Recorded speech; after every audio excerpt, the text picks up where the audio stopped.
बच्चों, कैसे हो सब? बेटा जो आज हम टॉपिक देखने जा रहे हैं ये आपका है ह्यूमन आई जो चैप्टर है। एक्चुअली में इसको हम सेकंड चैप्टर मानते हैं, ठीक है ना आपका। तो इसका नेक्स्ट पार्ट है। क्लास 10 में जब आएंगे तो हम लाइट रिफ्लेक्शन एंड रिफ्लेक्शन को एक चैप्टर मान लिया और दूसरा चैप्टर ह्यूमन आई को मानते हैं, ठीक है बेटा। तो ये उसका क्या है, दूसरा पार्ट है, ठीक है ना। पहले पार्ट में आपने ह्यूमन आई की वर्किंग कंस्ट्रक्शन ये सब आपने देख लिया क्लियरली।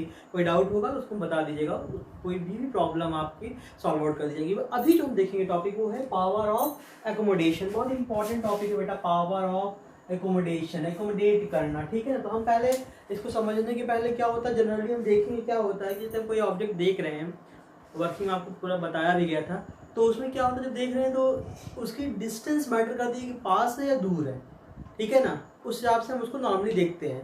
तो जनरली जो डिस्टेंस बताई गई हमारी ह्यूमन आई की वो 25 सेंटीमीटर है। नॉर्मल डिस्टेंस जो होती है विजन के लिए, सबको मालूम है, ये याद रखिएगा इसको, ठीक है। अभी कैसे आती है वो बता दूंगा अभी लास्ट में, बट अभी पहले उसको जानिए कि 25 है हमारा, ठीक है ना। अब चीज़ें यहाँ पे दो तरीके से आई, कोई भी चीज़ दिखती कैसे है हमको। तो जब हमारा उस ऑब्जेक्ट से लाइट होके आती है हमारी आंखों में, जो लेंस है आई लेंस से पड़ती है, आई लेंस से होते हुए कहाँ जाती है, रेटिना पे जाती है। अगर रेटिना पे एग्जैक्ट बन गई तो चीज़ दिखेगी, नहीं बनी तो नहीं दिखेगी। मतलब यहाँ पे देखिएगा ये रेटिना है हमारा, ये वाला पॉइंट क्या है आपका, ये इसको बोलते हैं क्या हम, रेटिना। अगर ये ऑब्जेक्ट की इमेज रेटिना में बन गई तब तो दिखेगी, नहीं तो नहीं दिखेगी। अगर थोड़ा सा भी आगे दिखी या थोड़ा सा भी पीछे बनी मतलब दिखना नहीं है, ये चीज़ ध्यान रखिएगा, ठीक है ना। तो यहाँ पे हम पहले पावर ऑफ एकोमोडेशन मतलब एकोमोडेट करने की पावर क्या है ह्यूमन आई की वो बात कर रहे हैं। तो बात यहाँ पर जनरली क्या होता है कि जैसे हम एक ऑब्जेक्ट को देखते हैं, एक simple formula 1/u + 1/v = 1/f से निकालते हैं, u आपका माइनस में होता है, ये सबको मालूम है, ठीक है ना। हम सिर्फ मेन कॉन्सेप्ट समझ रहे हैं क्या होता है। डेफिनेशन 2 मिनट में याद हो जाएगी, बहुत ज़्यादा लोड लेने की जरूरत नहीं है। सिर्फ हमें क्या है कॉन्सेप्ट पे ध्यान देना कि होता क्या है वो जानना है, ठीक है। डेफिनेशन तो बुक में लिखी हुई है, कहीं बुक उठाओगे पढ़ लोगे, वीडियो देखने की जरूरत नहीं है। बट हमें समझना है बेटा, हम यहाँ क्यों आए हैं या आप यहाँ क्यों आए हो, क्योंकि समझने आए हो, ठीक है। और समझा सिर्फ, ठीक है। तो आप कहीं भी समझ लीजिए बट समझना है हमको, बात समझ रहे हैं। तो यहाँ पे देखिएगा क्या है कि ये हमारी आंख है। आर्ट थोड़ी खराब है, हंसने का नहीं है, बस देखने का है। तो ये आंख हो गई बेटा, ठीक है ना। किसी की बड़ी होती, किसी की छोटी होती, चाइना वालों की छोटी होती है और हम लोग की मेरी बड़ी है। तो यहाँ पे देखिएगा ये हमारी ह्यूमन आई हो गई। ये सिलियरी मसल्स है, ये क्या है आपका, सिलियरी मसल, सीएम। अब योगी जी को मत समझ लेना, सिलियरी मसल्स की बात कर रहे हैं। और ये क्या है, आई लेंस, ईएल। क्या है आपका, आई लेंस। कॉन्वेक्स होता है, बाद में बात करेंगे, पहले बात कर चुके हैं, फिर आगे बात करेंगे। ऑब्जेक्ट कहाँ पे रखा है, इनफाइनाइट पे रखा है।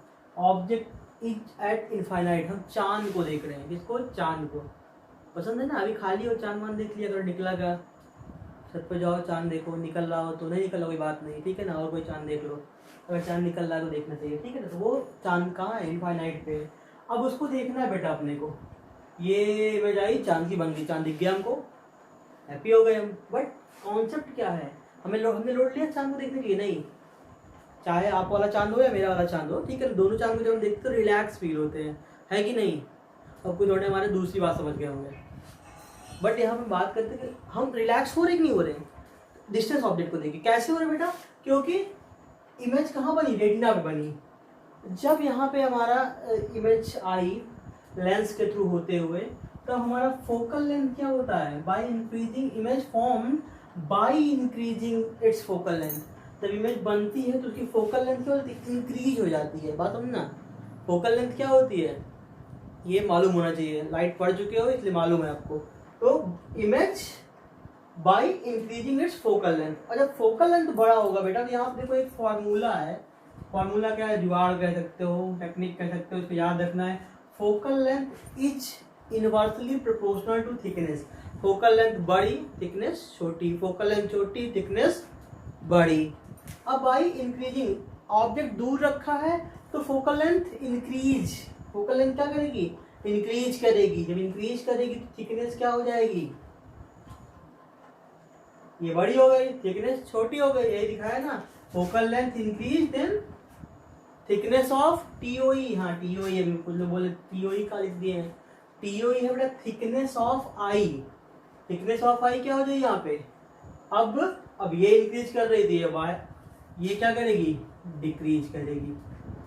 ठीक है ना, थिकनेस ऑफ आई, बहुत ज्यादा लोड नहीं, नॉर्मल है, ठीक है ना। तो फोकल लेंथ हमारी यहाँ पे क्या है, इंक्रीज कर रही है, thickness of the I decrease कर रही है, तब सिलेरी मसल्स कैसी होगी, रिलैक्स होगी। Got the points. कब फोकल लेंथ इंक्रीज करेगी तो थिकनेस ऑफ आई क्या करेगी, डिक्रीज, क्योंकि बेटा इनवर्सली प्रोपोर्शनल होता है, याद कर लेना, ठीक है ना। तो इस कंडीशन में जब हम दूर के ऑब्जेक्ट को देख रहे हैं तो हमें क्या होता है, सिलेरी मसल कैसी होती है, रिलैक्स। ओके, दूसरे में आते हैं, यहाँ पे देखना। अब बेटा बहुत पास आ गया, चांद हमारे पास आ गया। अब कोई भी चीज़ बहुत पास आ जाती है तो टेंशन ही होती है, ठीक है ना, दूर से ही चीज़ें अच्छी लगती हैं, बहुत नज़दीक आने पे क्या होता है, मज़ा नहीं आता, ठीक है ना। तो दूर से ही मेंटेन किए रहो डिस्टेंस को, पास आने की जरूरत नहीं है। यहाँ भी देखिए वही हो रहा है। अभी क्या हुआ, 25 सेंटीमीटर, बहुत ज़्यादा क्लोज का मामला हो गया ना, आ गया यहाँ पे। अब क्या है, ये है नियर ऑब्जेक्ट, क्या बेटा आपका ये नियर ऑब्जेक्ट है। देन व्हाट, अब नियर ऑब्जेक्ट है तो शार्प इमेज कहाँ बनी, रेटिना बनी, तब भी देखेंगे हम। पढ़ रहे हैं एकदम पास ले आके, छुपा कोई चीज़ पढ़नी होती है, हाँ, फेसबुक पर्सनल मैसेज देखना है तो ऐसे ही करते हैं ना, तो थोड़ी ना कि ऐसे रख के पढ़ोगे। टीवी देखना है तो हम देख लेंगे, बट मोबाइल चलाना तो क्या घुसे रहेंगे उसमें, तो वही वाला सीन है मोबाइल वाला, और टीवी वाला सीन था। अब इसमें क्या है कि अब शार्प इमेज तो बनी रेटिना, बट बेटा क्या हुआ, अब आपको by decreasing it's focal length क्या हो जा रही है, डिक्रीज हो जा रही है। जब फोकल लेंथ डिक्रीज होगी, थिकनेस क्या बढ़ेगी, आई की बढ़ जाएगी, क्योंकि दोनों क्या है, एक दूसरे के इनवर्सली प्रोपोर्शनल है बेटा। तो फोकल लेंथ यहाँ पे क्या हो रही है, डिक्रीज हो रही है, और थिकनेस ऑफ आई क्या हो रही है, increase. Thickness of I increase मतलब ऐसे चौड़ा करना पड़ेगा आपको, चौड़ा करोगे खुद भी आप ऐसे चढ़ा रहे हो, थोड़ा बहुत समझ रहे हो ना, ना समझ रहे हैं मतलब आपको फैलाना, ठीक है, हम लोग चौड़ा करना बोलते हैं उसको, ठीक है ना, सब पर चौड़ा सुना होगा ना, तो चौड़ा होना ही बोलते हैं। अब देखना है यहाँ पे, तो थिकनेस ऑफ आई क्या हो गई बेटा, यहाँ पे इंक्रीज हो गई। जब इंक्रीज हो गई तो सिलेरी मसल को भी, लेंस किससे जुड़े हैं, सिलेरी मसल से ना, तो कौन एडजस्ट करेगा, सिलेरी मसल, तो उसको क्या करना पड़ेगा, कॉन्ट्रैक्ट होना पड़ेगा, ठीक है ना। तो बात समझ में आई, यहाँ पे सिलेरी मसल क्या होगा, देखो दो कॉन्सेप्ट हो रहे हैं, पास में देखोगे तो सिलेरी मसल कॉन्ट्रैक्ट होगा, दूर में देखोगे तो सिलेरी मसल क्या रहेगा, रिलैक्स रहेगा।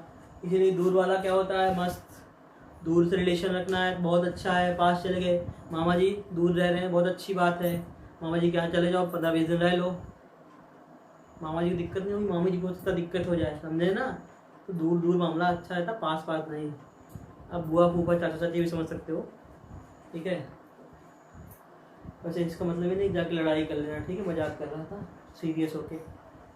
हाँ, तो बेटा हम बात करते हैं पावर ऑफ एकोमोडेशन। तो एकोमोडेशन का मतलब होता है एडजस्टमेंट ऑफ आई लेंस, मतलब आई लेंस क्या एडजस्ट कर रहा है। जब हम क्या करते हैं, दूर के ऑब्जेक्ट को देखते हैं तब भी हमें नॉर्मल दिखा रहा है, वो इमेज क्लियर दिखा रहा है, और जब हम बहुत पास के ऑब्जेक्ट को देख रहे हैं तब भी हमारी इमेज क्या आ रही है, क्लियर आ रही है। इसी को बोलते हैं क्या बेटा, power of accommodation. Hope you all got the point, ठीक है ना।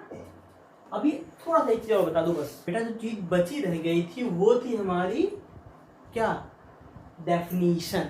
यार बाद में तुम लोग बोलते कि डेफिनीशन तो बता ही नहीं, समझा दिया तो क्या हुआ, हम तो डेफिनीशन ही लिख के आएंगे वहाँ पे, इसलिए मैंने कहा लिख दूँ, ठीक है ना। देख लो यहाँ पे क्या होता है कि देखो, पहली चीज तो पावर ऑफ एकोमोडेशन का मतलब ये होता है कि ability of human eye to see the far and near object.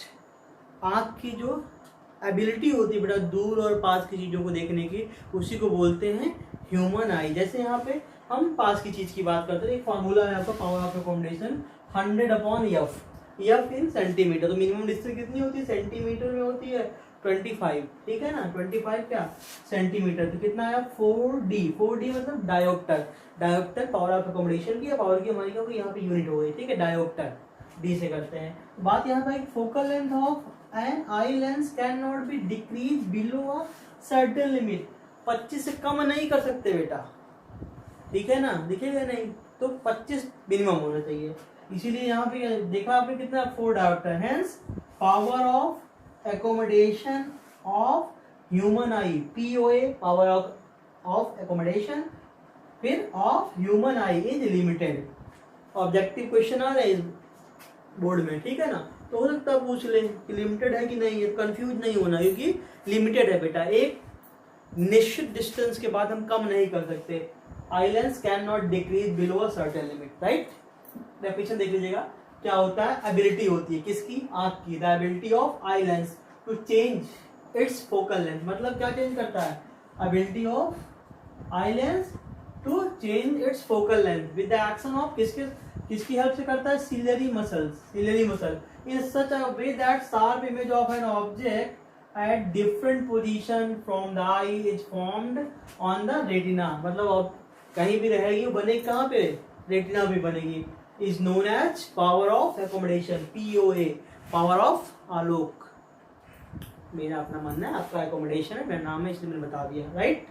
अब हम देख लेंगे छोटा सा चीज, नियर पॉइंट फार पॉइंट, ठीक है ना, बन रही है हमारे साथ नियर पॉइंट। तो नियर पॉइंट की बात मतलब कहाँ, पास वाला पॉइंट, ठीक है ना, वो पॉइंट जहाँ पे eight which an object is placed, जहाँ पे ऑब्जेक्ट रखा जाए, so that it's sharp image formed on the retina without strain, बिना स्ट्रेन के कहाँ बन जाए, रेटिना पे। तो वो पॉइंट क्या कहलाता है आपका, near point.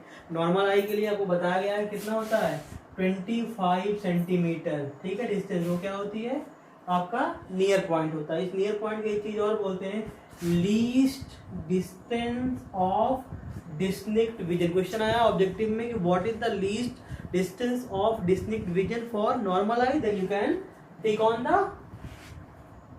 Option 25 centimetre. Got the points. दूसरा बेटा फार पॉइंट, दूर का पॉइंट। तो नॉर्मल आई के लिए दूर का पॉइंट क्या है, जितनी दूर आप देख सकते हो, इनफाइनाइट, ठीक है ना, इनफाइनाइट है। For this position from human eye so that image formed on the retina of eye, farthest position, sorry क्या है, farthest position from the human eye so that image formed on the retina, वो सबसे दूर वाली position जिससे image कहाँ पे आ जाए, रेटिना बन जाए, वो क्या होता है, फार पॉइंट होता है। नॉर्मल आई के लिए कितना बेटा, इनफाइनाइट है, ठीक है ना।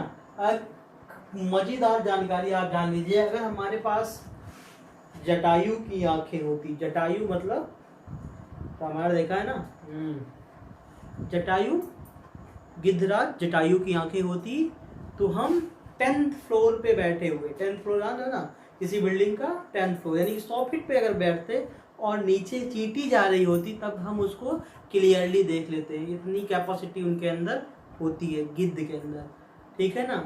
जीके का क्वेश्चन है, आपका नहीं है, बड़ा आप जाने रहिएगा। अगर गिद्ध की आंख हमारी होती तो हम 100 फीट मतलब 10th फ्लोर पे बैठ के चींटी नीचे जमीन पे सड़क पे जा रही होती घूमते हुए, स्टाइल मार के देख तो वो जा रही है, कौन, चींटी, ठीक है ना। जीके भी हो जाए बीच बीच में, एग्जाम आने वाले गवर्नमेंट वाले, चाचा लोग को बता दीजिएगा अपने। रेंज ऑफ विजन की बात करते हैं, ये क्या होता है बेटा, distance between far point and near point, far point और नियर पॉइंट के बीच का, यानी कि 25 और इन्फिनिटी के बीच का। वही लिखा है, for normal eye range of vision is 25 to infinity, मतलब 25 से इन्फिनिटी तक का, ठीक है बेटा। एक छोटी सी चीज और देख लेते हैं, ये जो नियर पॉइंट का लफड़ा है ना बाबू, ये क्या है, ये उम्र का मोहताज है। अब बात आई कि उम्र का कैसे मोहताज है। नॉर्मल ह्यूमन आई मतलब एडल्ट, नॉर्मल कौन है, जो एडल्ट है। ज्यादा समझिएगा मत, बस देखिए कितना है एडल्ट का, 25 सेंटीमीटर, क्या, नियर पॉइंट। बेबी छोटा बच्चा है, ठीक है ना, 7 सेंटीमीटर, 7 सेंटीमीटर होता है उसका, किसका, जो छोटे बच्चे होते हैं, ठीक है ना। अब दादा लोग आ गए, पर्सन ऑफ ईयर 55, किसका, दादा लोग मतलब 55 ईयर वाले, ओल्ड बोल सकते हैं। फिलहाल आप ओल्ड मत बोलिएगा, नहीं चपेटा मार देगा कोई। हाँ, राहुल गांधी भी अभी बेबी हैं, सलमान एडल्ट हैं, तो इसलिए 55 वाले ओल्ड नहीं है, बट मैं मानता हूँ ओल्ड है, ठीक है ना। तो 55 वाले के लिए कितना है, तो भैया बच्चों के लिए 7 है नियर पॉइंट, एडल्ट के लिए 25 है, तो ओल्ड के लिए कितना होगा, सोच के बताइएगा। ये क्वेश्चन का आंसर तो आपको 1 लाख इनाम मिलेगा, जब मोदी जी 15 लाख दे देंगे तब। अब सोचो ना, इतना नोट कर लो बेटा, 100 सेंटीमीटर होता है, कितना होता है ओल्ड के लिए, 100 सेंटीमीटर होता है, ठीक है ना। उनकी आंखें थोड़ी बेटा कमजोर हो जाती हैं, आप समझे। और जब आप नए नए पैदा होते हो, नए नए पैदा होते मतलब बेबी होते हो यार, तब बहुत स्ट्रांग होता है, दूर से ही आप वही हाई कर दोगे तो खिलखिला के हंस देगा। ठीक है ना, टिकटॉक पे वीडियो पड़े ही हैं, देख लो छोटे बच्चों के। ठीक है, thank you so much for watching us.